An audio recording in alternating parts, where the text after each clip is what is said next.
welcome to a very relevant and interesting topic of discussion today. I am Richa Jain Kalra. This topic is affecting a big chunk of our population because there's a salt alert that is being sounded.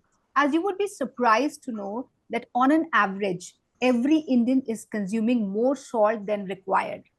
The WHO says 5 grams of salt per day. But do you know that the average consumption is around 8 grams per day? And this is causing to leading incidences of hypertension and heart issues. Today, I have a very esteemed panel of doctors to discuss this very crucial topic.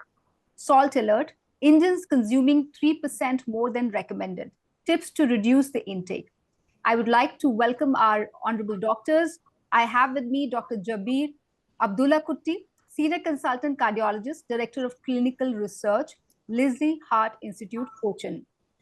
I also have with me Professor Dr. Nagamalesh UM, Lead Consultant Cardiology, Interventional Cardiologist, Director Heart Failure, Transplant and MCS Program, Esther CMI Hospital, Bengaluru.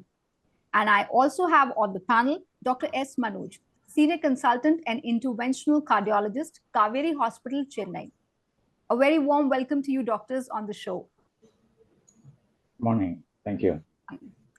I would like to begin with Dr. Abdullah Kutti.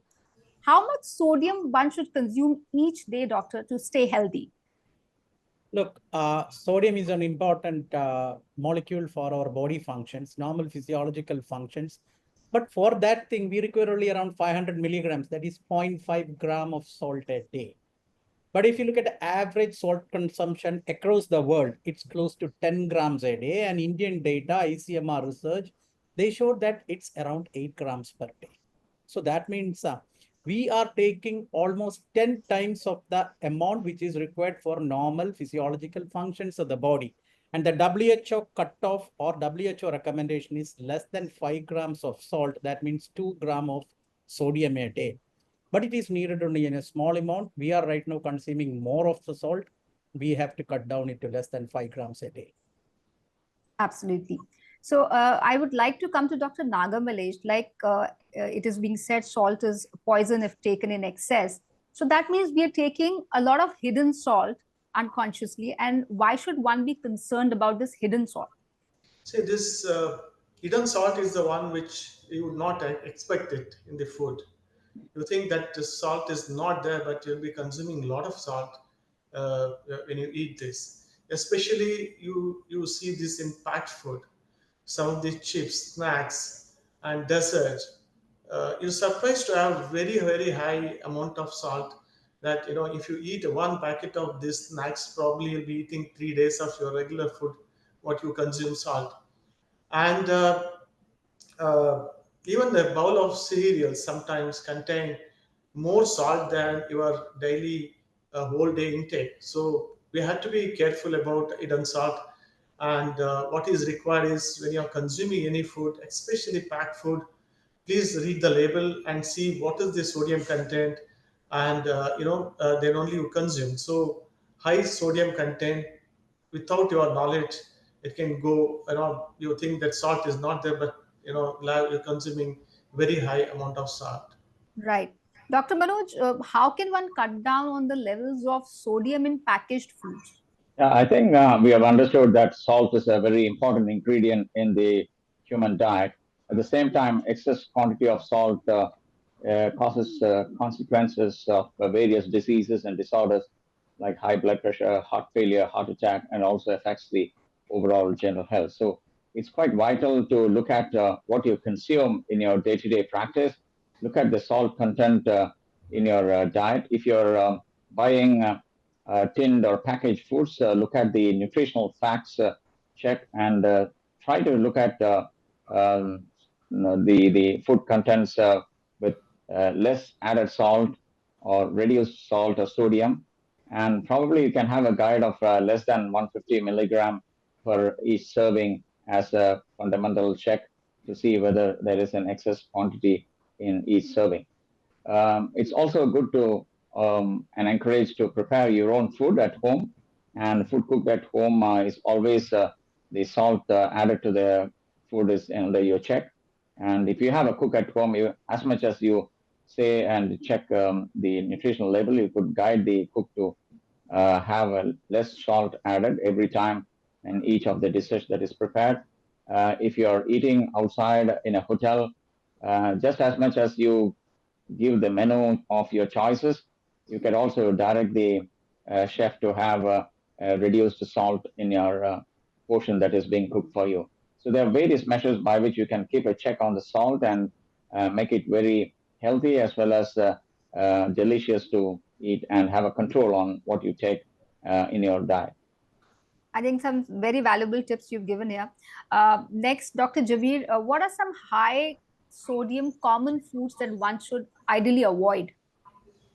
If you look at the history of the salt usage, the life originated in a salt-rich environment. Then, as per the evolution, we moved into the land, and salt was not available in the land in any other natural things. Then we invented salt, and it was very expensive thing. And in fact, the word salary came from salt because salt was exchanged or salt was given as an inam. But then salt was basically used for preserving things. So for fish, for meat, salt was used for a large quantity of salt was used for preserving these things. So all the preserved materials, preserved food have salt and excess of salt. As Dr. Manoj was telling, we should use fresh food rather than preserved thing. Then for Indians, it is specifically, we are so fond of our pickles, high salt content, puppets, high salt content. Then certain areas of the country where they use dry fish, we have dry fish because the fish, when they have excess catch of the fish, they put salt for preserving it. A lot of things we preserve, dry it, put large quantities of salt and preserve it. So it is basically puppets, pickled, preserved food, sauces, bakery items. All the baked things have excess of sodium. It may not be salt, but there will be excess of sodium. In fact, we are worried about the sodium in the salt, not the chloride in the salt. So that sodium is excess in all the baked material. So basically it is preserved foods, pickles, puppets, and all the baked food materials and preserved things, and sauces also contain large excess amount of salt. Right. And we can easily cut down on these if we are conscious about our salt intake. Professor Naga Malesh, what cultural habits do you think contribute to high salt intake in a country like India?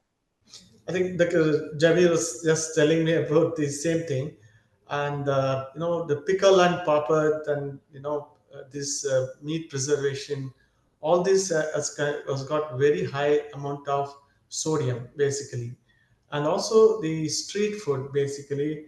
So street food and restaurant food contain very high amount of salt, and also some traditionally cooking method also contain very high amount of salt. So uh, our culturally different from each region, so but we end up consuming the same amount of sodium throughout India in a different format. Dr. Manoj, there are a lot of people who can't cook at home, or they can't do so for some reason. For people who are regularly eating out, how can they try to lower their sodium intake? Is there a way? Well, certainly, yes. And eating out has certainly been a very social habit. And I'm being a very socialized human being. There is always a community gathering and various functions and various meetings where one has to participate. And the food has become an essential component, especially when eating out. So you could certainly make your preferences known as much as you choose your dishes, as I said previously. Everybody have their preferences and their meal menu, and you could guide the chef also about your preferences on the salt as well as the oil. You could say, I would prefer to have a less oil. Most of the time, these food prepared, you would see a layer of oil floating on the dish that is prepared and served on your table. On the same way, you could always guide the chef to make it prepared with a less salt. You could always give your preferences for a steamed food and also replace some of the dishes with your delicacies with salt supplemented with spices and herbs, which would also add to much flavor and thereby minimize the salt, salt in the cooked food. The sauces and dressings also as well as these fryums and the pickles and papads, which are also served apart from the menu can always be avoided, or you could always have your preferences of not eating or not preferring to have them in your meal. Right. Dr. Jabir, we've talked about pickles, poppers, and chips. Are there any healthy snack options with little or no sodium content? I must tell, if you want to avoid salt or restrict the salt intake for a patient who has cardiovascular illness, I think it is better to avoid snacking. That's the best way. No snacks. Because what snacks are we eating? We eat chips, we eat bakery items, we eat French fries, we eat the mixtures. All these bakery things, they have a large amount of salt in it. So other snacks and then biscuits, cookies, all have high sodium content. So if you want to say goodbye to these snacks, what else can we have without salt? You can have cut fruits. I don't know how many will take it as a snack, but that's the best thing. Cut fruits, salad, cut vegetables. And another good snack is you can have nuts. Nuts is a treasure house of a lot of micronutrients, though they have fat. That fat is a medium chain fatty acid, which is not dangerous for us. So nuts without salt, but problem is large number of nut preparations.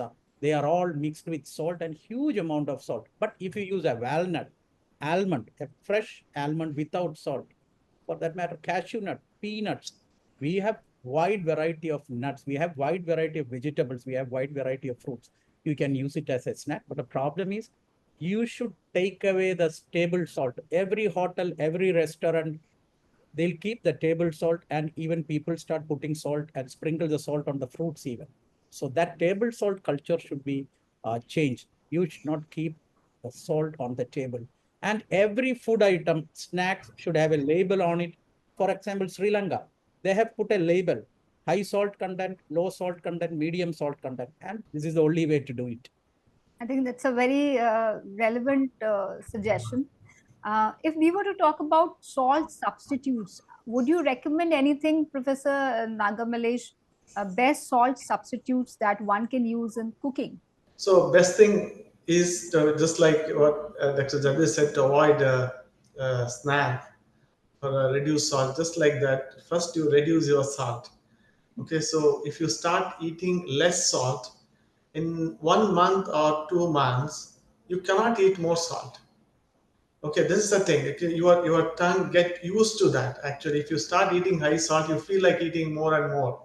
First, you start eating less salt. That's the first step in reducing the salt intake. Then you can replace or you can substitute with the lemon, oregano, like some basil, all these herbs, and also spices. All this can be replaced. This you cannot completely replace. You have to reduce the salt and add this. If you add a little more lemon and less salt, that will work. Then rather than eating very high salt. Does diluting drinks with salt work? For example, lassis, charged that are pre-mixed with salt. If one were to use them, what can one dilute it so that the salt intake becomes lesser, or Now, it remains the how, same? how is it going to help? If you add 5 grams of salt to 200 ml or 500 ml, is going to you're going to consume that actually. So that will not make any difference. So basically, you have to eat less salt. That's the first step. Actually, you get used to it. Once you start eating less salt, then you don't feel like eating more salt. You start feeling salty if you eat even regular salt. So the best is to start reducing your salt on a day-by-day basis, and you'll become used to it. I Yes. think the suggestion here. Dr. Manoj, since a lot of people in India also do cooking at home, does cooking from scratch, making everything at home, whatever we eat, or most of it, does that help reduce our salt intake, in your opinion? Richard, I think you hit the nail. One of the best ways of regulating the salt content in your diet is by cooking at home, because you have all the controls and you could guide the person who is cooking, be it your spouse or yourself or the cook at home. You could guide them with the fresh preparations and the fresh items that are used at home, and control the salt content in the diet. Salt is an adaptive response. If you start using salt much lower in your early life time, you would get adapted to that kind of food, and it's just similar to avoiding white sugar and carbohydrates in the early part of your life. And then if you start eating sweets, so you will feel that it is too sweety. Similarly, as anything which is prepared with less salt, you would feel equally palatable. It's an adaptive response on the taste. You could substitute the salt with herbs and spices, and also add certain lemon as well as substitutes, which could add greater flavor and make it more palatable. You could certainly lower your salt intake distinctly by avoiding the preserved food and the tin food, and also the foods or items which are consumed which are preserved in the brines. So the brines have very, very high salt content. And obviously, even at home, the table salt, as Dr. Javis said, should be avoided. No salt should be kept on the table. And sprinkling of the, instead of sprinkling salt on the salads, you could always use a lemon and also various garlic sauces and other things. Obviously, many salt items you should be aware of in your day-to-day consumption. And the objective is to restrict the overall salt intake to less than 5 grams or even lesser than that, as being healthily recommended. Right. Dr. Jabir, there is a health fad these days that rock salt, which we also call Sendha Namak, or the Himalayan pink salt. A lot of people are thinking that that is healthier than the regular white salt. What is your take on that? Look, as I previously said, it's the sodium that is important. So whichever salt that contains sodium has to be restricted. So it is rather the total amount of salt that is important than which salt you are taking. But there is a recommendation that if you change over for the use of salt, if you change over from the sodium chloride to a potassium containing salt, that may be preferable because the sodium content comes down. But that may not be as palatable as the sodium chloride. Because sodium chloride is, as everybody suggests, it is acquired taste. Your taste buds are adjusted to tuned to it. Now, what people are doing across the world is they change the dietary habit of the children from the beginning of the life onwards. They don't give salt, they don't give sugar.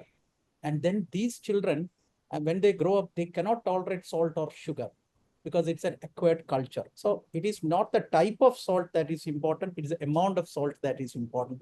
Of course, if you change over to potassium salts rather than sodium salts, that may help help a little bit more. So that means the pink salt, Himalayan salt, rock salt, which have potassium content, are slightly better. There are certain salts which is a potassium salt rather than a sodium salt. It is rather than changing to the other salt. Why don't you control the salt or reduce the salt? That's the question. That's the crux of the matter. Okay, okay. Dr. Nagamalesh, how can parents reduce salt in their children's diets? So, and just now we are discussing, so these kids are very, very sensitive to salt. So it should be controlled from early life. If you start giving less salt from the childhood, usually they don't tolerate high salt diet in the later of their life. So you cannot change them when they are 20, 25, should be changed very early. So when they cook food, cook at home and add less salt and make them feel, natural taste of the food than adding extra salt to make it tasty. So some of the junk food like instant noodles, chips, all this contain very, very high uh, dose of salt that should be avoided. Once in a while is fine, but regularly eating this definitely can increase the salt load. So changing their dietary pattern from the early can have a significant difference in the later of their life. Okay. Salt is a part of Indian culture in terms of how we cook, how we preserve foods, how we make snacks with it. Dr. Manoj, how can one convince one's family to reduce the salt intake? Because it's difficult to make food separately for yourself and the family differently. If the family is addicted to higher salt intake, how does one help? Yeah, as rightly said, family is a fundamental role in all aspects of human living, and it comes in the diet also. So we are born in the family, we grow up in the family, and what we eat in the early stages of our growth and development matters significantly, and therefore we can educate our own family members, and that's where the societal changes happen from each and every family to transform their food habits and also the cultural habits. There are certain cultural practices where they add salt while cooking the rice itself, and these are some of the important things that need to be transformed. And education and also how you prepare the food at home is a very, very really important aspect of controlling the dietary content of the salt. With various practices, we can take salt in the right amount and not in excess and not too little. So there are many ways that we could do that. You have to also learn cooking culture and cooking habits. It's important aspect of our human living that all of us know how to cook the basic food items and taste the food before we start adding more and more salt to the dishes. So it's a very important aspect while you prepare. At each stages, you taste the food a little bit and see whether the salt is in adequate amount. Risk of excessive salt intake has to be well educated among all the family members, and this is particularly often obvious only when one of the family members suffers a major health ailments. Then everybody becomes very sensitive to the salt. So I think it is a very good cultural habit to start very early in the life and swapping your processed food for more healthier choices. Using more of spicy and various seasoning agents can help you have a very delicious food. Now, the WHO has come out with a very important statement of shaking the salt. So, SHAKE, shake the salt, which will go a long way for reducing the global salt intake. The S stands for surveillance, and the H stands for harness the industry in preparing more food items with less and less sodium content and adopt standards of quality check on the nutritional content of the sodium in all the prepared food.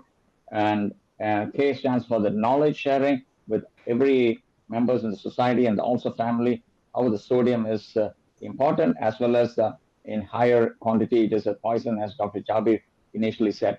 So moderation is the very important as much as any other nutrient intake in the food. And finally, the E stands for education and environmental education, how the salt can affect the environment and also your health environment is very, very important aspect. So if you really look into all these aspects, we can certainly shake the salt and bring it down significantly and lead a very healthy lifestyle at home as well as in the society.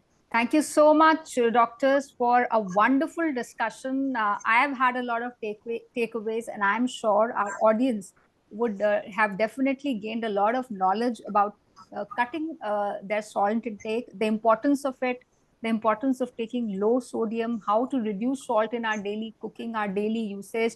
Lots and lots of suggestions, very valuable and very usable, I would say. Thank you so much for coming on the show and sharing this vital knowledge with us and all our viewers. Thank you. Thank you, Richa.